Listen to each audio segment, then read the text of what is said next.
Bakit kami nakapagpalit? Yung sa ano, doon sa... Oo, di ba? India, so try mo. Pero pagka wala, medyo malayo pag nag-bike ka lang eh. Doon sa ano, yung Alcalit. Doon. Oo, doon na, nagpapalit ng dollar yung mga kasama ko noon. Di ba? Philippine peso? Oo, hindi, Philippine peso, ano, dollar. Philippine peso, wala dito. Pero ano, di ba yung dulo nito, mag-end ka, magkakanan ka. Pangalawang stoplight, lalagpasan mo lang ng mga 100 meters. Pag U-turn nun, bandang kanan doon, mayroon yata doon sa money changer. Yun, sigurado yun, 100% may piso yun. Pero, malayo kasi yung stoplight isa. Pero sa airport meron naman. Oo, sa airport. Mas maganda pero wag ka sa baba. Mura doon eh. Saan dapat? Kung ano kasi, sa taas meron eh. Pero kung wala, sa baba ka na lang magpaano ng ano palit. Kasi ang ano ko pala, sa taas pala ang mura, sa baba ang mataas. Oo. Parehas ng mga 15, gano'n? Oo, siyempre lagpas 15. Yung mga butal kasi inaano nila, yung binabawasan nila. Saka wag kang magbigay ng butal. Kailangan yung buo 100, 500. Pag sa Pilipinas kasi, hihingin lang yung pera mo. Hindi, at saka mura rin ang ano, mura rin ang palit pag doon sa airport. Pero kung doon ka sa ano, mas maganda dito na. Kung may bangko ka, dito mo na nyulog. Ang... I-try ko nga na ano, sa bangko ko, kaso naklasan na kasi exit na ako mamaya. Ngayon kami, try ko mag-kuhan. Pero nakuha mo ang pera. Oh, maganda. Uwi ka na pala. Uwi ka pa, uwi na. Mamayang gabi siya ako. Oo, di ano yun, yung cancel na natin ito, marinig ka. Ayun guys, yung lalaki, uwi pala siya ngayon. Kinancel ko yung usapan namin kasi baka bawal eh. Uwi siya mamayang gabi. Na-cancel na yung visa niya. Yung ATM niya dito hindi na gumagana. Kaya nagano siya ng paraan para maano yung pera niya. Tapos papalit niya ng Philippine peso. Kala ko dollar rin papalit niya kasi dito sa bangko na yan may ano dyan. Pwedeng magpalit ng dollar dyan. Peso pa lang gusto niya. Kasi pauwi na siya mamayang gabi. Ay, hiningal ako guys. Samahan niyo ako, bibili tayo ng kubos. Pangalan ng kubos na Gursan. Ginugula yun sa kanila. Gursan.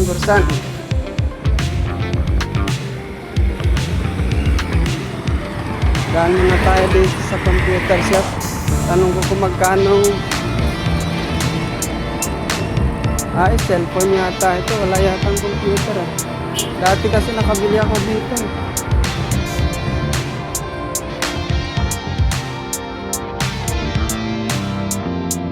Assalamualaikum. Ada mapi na computer format? Asan awalin na mo yung computer? Ay warasa.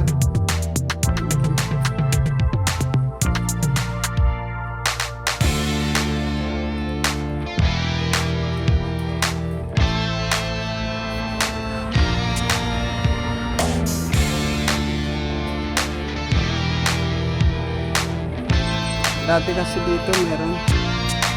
Kaya hindi natin pwede tutok sa kanila yung cellphone kasi mamaya baka magreklamo sila. Guys, alis tayo.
kasi pwedeng hawakan sa pwede yung camera sa taas.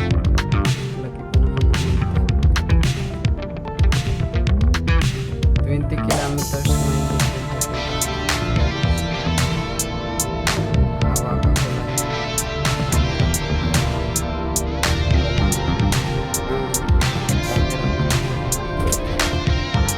dito kasi meron sa taas, meron sa baba, meron pa yung mga nasa gitna, may sasakyan.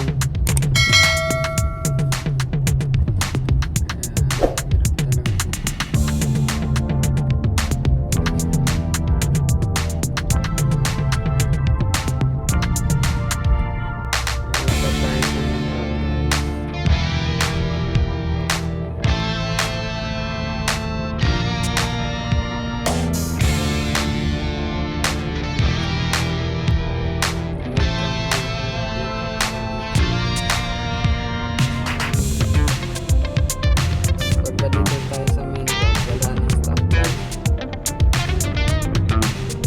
Kaya lang matraffic kasi sa center ito.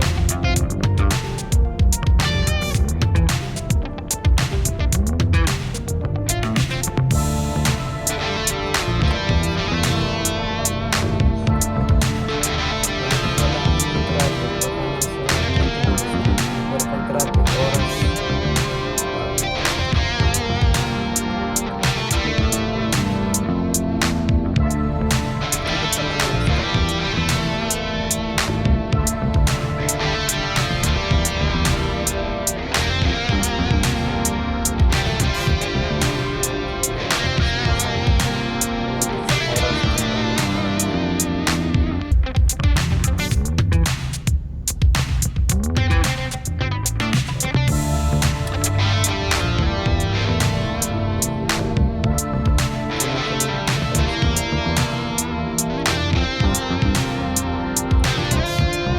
Ito naman, pagka yung orange na yan, nalagpasan mo yung pag may camera. May multa yan ng 2,000 SR. Kaya dito, doble-doble ingat ang mga driver.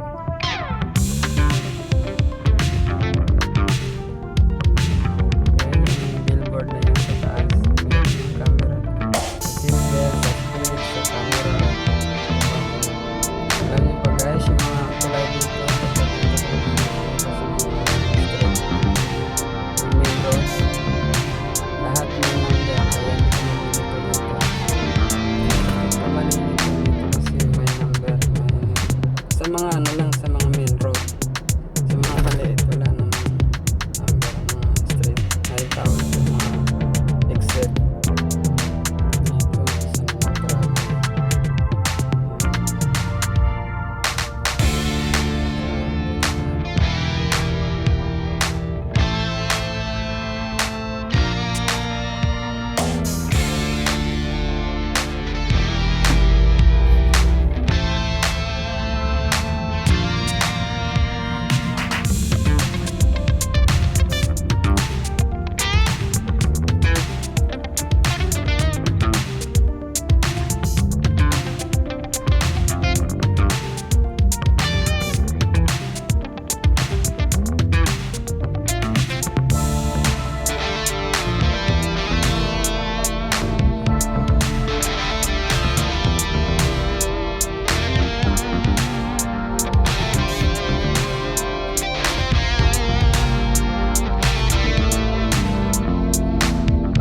malapit lang yan. Kung hindi lang ganito traffic, baka wala pang 5 minutes. Sa 100 na takbo ko lang. Kaya lang, grabe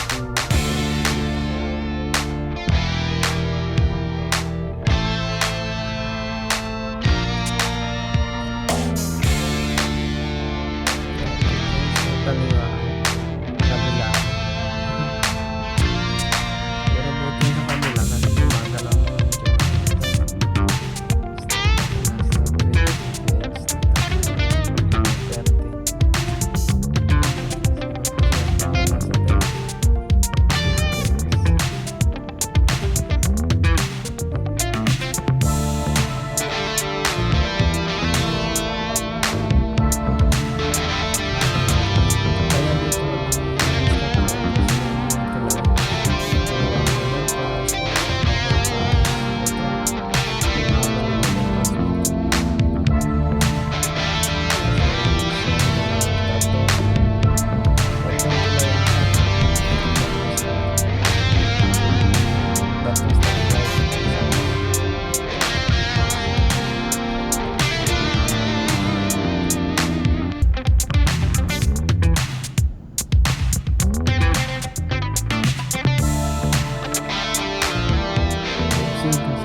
Swerte na naman yung nagtatrabaho.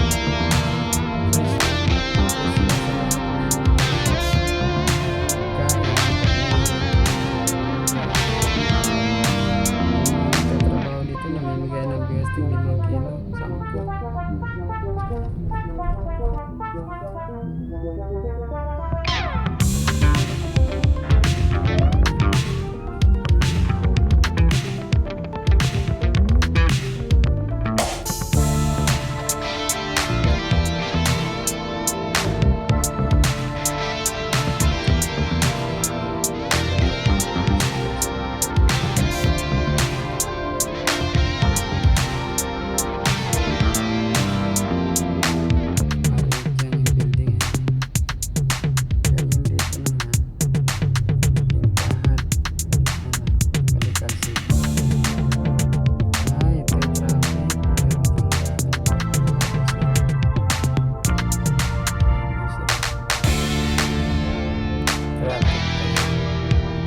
Ito medical system.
Mamaya, kain ako dito para nila hanggang mamaya tanghali.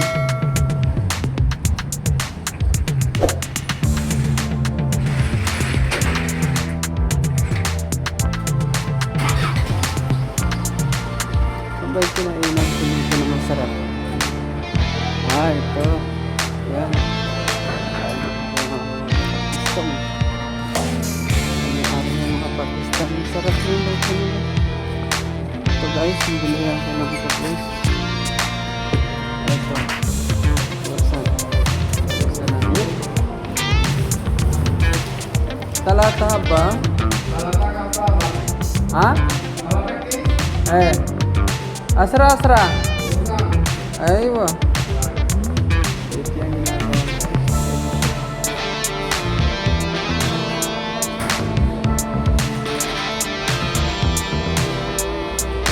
May mango, may borsang.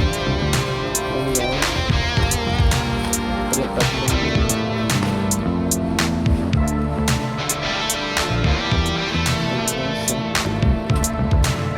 Alam niyo bang ginugulay ito guys? Ang sarap nito pagka hinahalo nito. Gulay na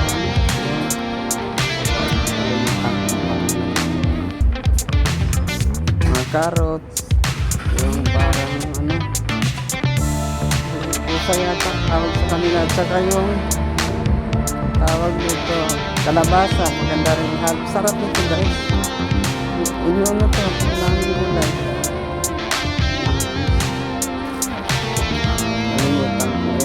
Nandito pala. Ayan. Bye bye. Thanks for watching.